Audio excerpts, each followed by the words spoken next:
Thanks everyone. It's a great opportunity to be here today to talk about the Regional Development Framework and activity that is underway across New South Wales Government to try and help support farmers across this state. My presentation will go for about 15 minutes, including 10 minutes of me talking to you about the Regional Development Fund and some major initiative Transport for New South Wales has underway that you guys should be aware of. I also will leave some time for questions afterwards because I'm sure, hopefully, after you hear the opportunities that are coming up, particularly through that $1 billion, $1.3 billion Regional Growth Fund, that you will ask some questions about the types of projects that are going to unlock economic opportunity in this state. So, firstly, to set a bit of context, late last year, the Deputy Premier, John Barilaro, released the Regional Development Framework, which articulates how this government prioritises discretionary investment into regional New South Wales. And there are three key points about that framework that people need to understand. Firstly, there is a recognition that we should be investing to provide amenity across this state. So it shouldn't matter where anyone lives, they should have access to a baseline level of services. Key services like health, education, roads, justice, telecommunications and equivalent. As well, we need to invest into growth centres. We need to invest into those locations that have industry agglomeration or have population increase. Those are the major centres across this state that are growing, and we need to make sure the infrastructure is there to continue to support that growth. And then finally, there will be locations across this state where we need to unlock potential. I use two case studies as examples of the type of thing that we're thinking about here. The first one is from the south of the state, a place called Walla Walla, which is between Wagga Wagga and Albury down in the Riverina. For a very small investment to upgrade broadband connectivity, Kotzer Silos, who are based in Walla Walla, were able to maintain their presence in that small regional town. Didn't cost us much, but it means 100 workers, 100 high-quality engineers are able to stay in that town. That's a fantastic outcome. The other example is up north, Costa's Tomatoes in Guyra. Again, a very small targeted investment by the New South Wales Government has helped them continue to expand the tomatoes that they're growing under glass in Guyra. They're employing 700 people in a relatively small town in Guyra. For us, those are the types of things that we're looking for and what the Regional Growth Fund is designed to activate. Department of Premier and Cabinet has an economics team that's doing some important work at the moment about better understanding regional economies. We're looking at how it is that each regional economy operates, what are the endowments in that economy and what are the specialisations across New South Wales, so that where we choose to invest aligns with the strengths of each region. For you as farmers across New South Wales, we're looking for you to engage with your local government, with your local council around this opportunity to understand and better identify the projects that are going to unlock the opportunities in each regional economy across this state. In terms of how we're changing our processes, it's also really important to talk about government working with proponents to make sure that business cases that come forward are as strong as possible when they do come forward to us. We understand that often government processes can be complex, can be time-consuming, and we're doing what we can to make sure that we have people on the ground who can help develop business cases, work with you to identify the benefits that accrue from these projects, and make sure that when the investment decision government needs to make is made, we've got all the information in front of us to understand that project and what it's going to deliver for your region. In terms of the Regional Growth Fund, there are four key themes to understand. There is a very significant element of this fund that is about growing local economies. Understanding what drives those economies, what is the infrastructure, the common enabling infrastructure, the power, the roadworks, the sewerage, the headworks, the digital connectivity that is going to unlock that opportunity and investing into that. There is an appreciation as well that sport is a vital part of regional communities, and we need to invest into the sporting infrastructure that gives those facilities across the state and the people across the state access to those facilities. So there will be a very significant program around investing into sporting infrastructure across this state. Connecting country communities is in recognition of the significant investment that is needed to address digital connectivity between regional New South Wales and metro locations. So we will continue to invest into the Mobile Black Spots program. The government's already committed $39 million to the program, and there is further investment that will come. We're looking to see how we overcome the voice and data divide that currently exists. And finally, the government will continue to invest in the Resources for Regions program. There is currently $50 million available in the 2017-18 year for projects in mining impacted communities to invest into the infrastructure that helps them transition or helps them continue to grow. It is important to understand when we're talking about these programs how we assess projects. The first thing is alignment with strategic priorities. That is understanding where is the government, where is the local community focused, and ensuring that the projects that come forward for that are in alignment with those strategies. That might be a regional plan, it might be the state infrastructure strategy, it's going to be probably a transport master plan if it relates to transport infrastructure. It will clearly be the regional development framework. So understanding those key documents, those key government strategies, and making sure that all your project proposals come forward in that context is vital. We will do an economic assessment. We want to make sure that the money that we're putting into projects in regional New South Wales has a benefit. And clearly, understanding that means capturing those benefits as best we can. The assessment, the cost-benefit analysis that is undertaken will be undertaken by economists within the Department of Premier and Cabinet. But we, through the Office of Regional Development, want to work with project proponents on the business cases that inform that cost-benefit analysis. The other two things we look at are affordability and deliverability. How affordable is this project relative to either the total project pool or how much money is someone asking for relative to the total project cost? And then the final question we always ask is, can the person who's putting this forward deliver what they say? Have they delivered these types of projects previously? How likely are they to be able to get this project up and running soon? The government is very conscious about making sure that these projects are shovel ready, are starting to be delivered as soon as we can, if we're going to fund them. What I want to do with this set of slides is just put all of this together in a context for you. So the Regional Development Framework is the guiding principles around which government looks at investment into regional New South Wales. It is funding that strategy through the Regional Growth Fund, the $1.3 billion that was announced in the budget. And there are two key elements to how we think about growth. We think about economic activation. What are the projects that will drive productivity and create new jobs in regional New South Wales?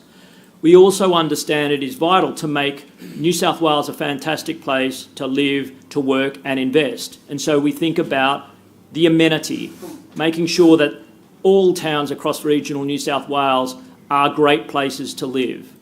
So there is also crossover in terms of things that will drive economic outcomes also improve amenity. The classic example being digital connectivity. It will drive productivity for agribusiness, but it is also a core service that people now believe, and rightly so, should be available to anyone wherever they happen to be in the state. So when we talk about the Regional Growth Fund, we see it as both driving economic activation, particularly growing local economies, resources for regions, but also improving amenity. When we talk about connecting country communities, we want to improve productivity in agribusiness, but we also want to make sure that if someone's driving along a highway and has an accident, that they can get on a mobile phone and get the emergency services that they need. Sport infrastructure is the same. People travel to major sporting hubs, but there is a key part of how a community develops that requires having those facilities available. The programs I haven't talked about in the community amenity space are the Stronger Country Communities Fund, which has recently been launched and is designed to invest into those small scale but nevertheless important projects that do make up a community's sense of purpose. So these are typically things from $250,000 to $1 million that local government, local communities will know are going to be vital to them. It might be the park, it may be a small upgrade to the local footy field or the netball courts. We're also investing into cultural infrastructure. On Monday, we launched the Regional Cultural Infrastructure Fund, which will invest into facilities that enable cultural activity across this state, will enable touring exhibitions to get outside of Sydney. As well as these activities, these programs that were launched in the budget, there are a range of other existing programs the New South Wales Government has for economic activation and for community amenity. So I'll talk a little bit later about Transport for New South Wales Fixing Country Roads program, which is currently open. They also have Fixing Country Rail. DPI Water is going to lead the Safe and Secure Water program, which is a vital piece of work around improving water treatment and sewerage in small locations, small towns across New South Wales. It fits into the suite of programs that we have at the moment to try and activate economies, to try and improve amenity. The others are very much job focused. So there is Jobs for New South Wales, a $200 million program that is looking at enterprise level intervention. How do we support fast-growing New South Wales businesses to add more staff? And then there are a range of discrete programs that we partner with the Commonwealth on. So the regional jobs and investment packages for the North and South Coast, $25 million of Commonwealth funding for the North Coast, $20 million of Commonwealth funding for the South Coast. New South Wales Government will partner with the Commonwealth on the delivery of those programs to help activate those regional economies. Transport for New South Wales is undertaking a very significant piece of strategy work this year in regards to future transport. The main elements of that are developing and upgrading the freight and port plan and also looking more broadly at transport networks and freight movement across this state. Transport for New South Wales and DPC ask you to engage with this process. You as farmers have a vital input into how the freight system works. And Transport for New South Wales, through the links below, is looking for your input now as they develop up their freight and port plan. They have also just released the freight report card, which is the update they have on freight movements since their last report in 2013. Again, there are opportunities for you to review that, which I believe is included in your pack today. What I want to finish with is a program that is open at the moment and really important to regional communities and the farming community in particular, which is fixing country roads. It is how do you get your product to market as effectively as possible. This program is currently open for applications, and clearly we are looking for strong proposals to come forward from across this state to identify those roads where investments into improving the productivity of the road is going to lead to the most significant benefits in terms of economic productivity, agribusiness productivity. There is $100 million available in this round, and it is part of a broader over $500 million commitment by the government into fixing the roads in regional New South Wales. You can see the types of projects that we're looking for: bridge and road upgrades, truck washers and bridge assessments. So again, I'd ask you to think about, are there projects in your regions, whether it happens to be road upgrades, whether it is investments into enabling infrastructure that will unlock productivity or drive job growth, that could be potential projects for these programs that I've outlined.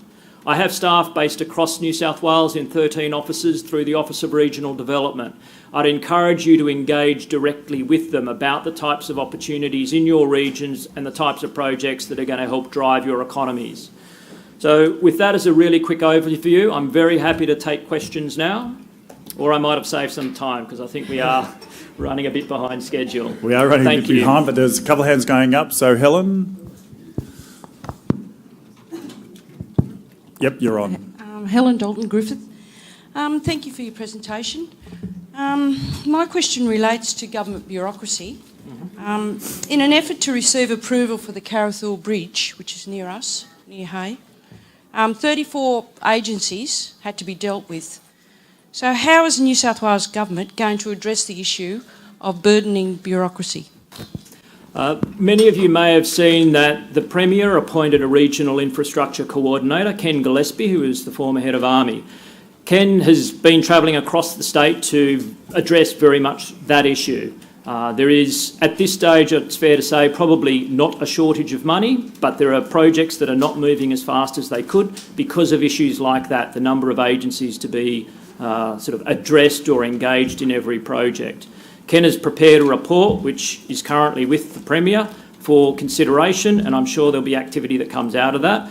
In terms of Carrathul, I'm very happy to go back to Transport and get an update on where that is. So if I can get Helen your details afterwards, I'm really happy to get Transport to come back with.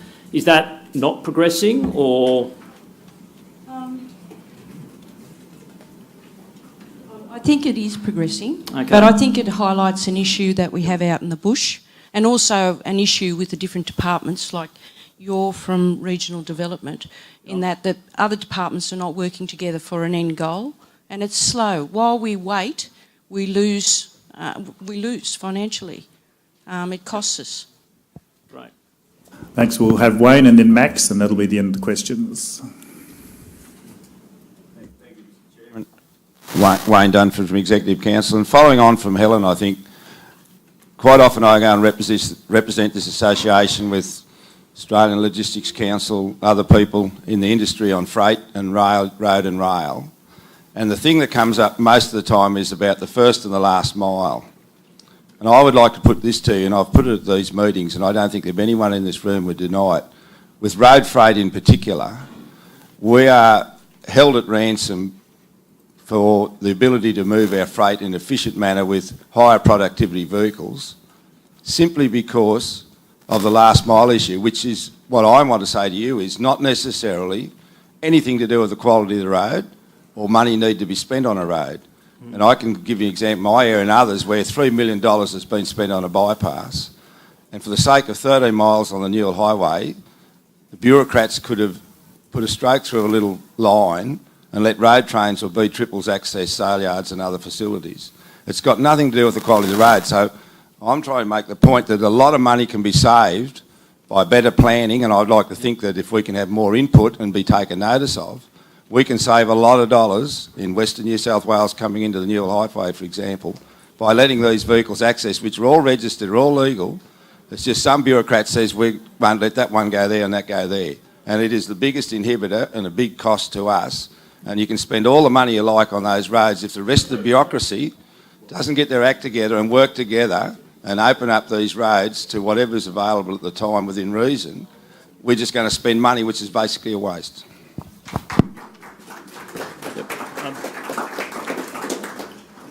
So those are the types of examples that the Regional Growth Fund is trying to find ways to address. The Regional Infrastructure Coordinator, Ken Gillespie, those are the types of things he wanted to identify and find ways to work through. So very happy to receive examples where it's not a shortage of money, it's either coordination or in some instances, for want of a better way of describing it, red tape that may be inhibiting this. So happy to receive all of those instances. Max, quick last question. Max Swift, Canowindra. With this funding, will it be available to build dams which will be used for recreational, water storage, flood mitigation and generating hydroelectric power? There are places where there are major creeks and rivers where this can be done. Now, if you can get that many uses from $1, and also a way of helping with funding is to sell the licence to generate the power and forward sell the irrigation licences. I know there's a lot of red tape and you've got to go through triple somersaults, but is this the type of thing that even is worth applying for? Thank you. Yep. So the short answer is, if someone has a good idea about either investment into, in this case, water security, or investments into road or rail or power that is going to, I'm expecting, have tourism benefits, productivity benefits and water security benefits, we want to hear about it. So I'm not a yes or no, I can't confirm that particular project, but as a principle, send us the good idea, we will have a look at it. The funding is there to unlock the economy across regional New South Wales, to ensure that we, in a sort of a water security sense, achieve that, and also from a safety sense, because flooding can also be an issue, manage that as well. But what we want is those ideas to come forward. Thank you. Great.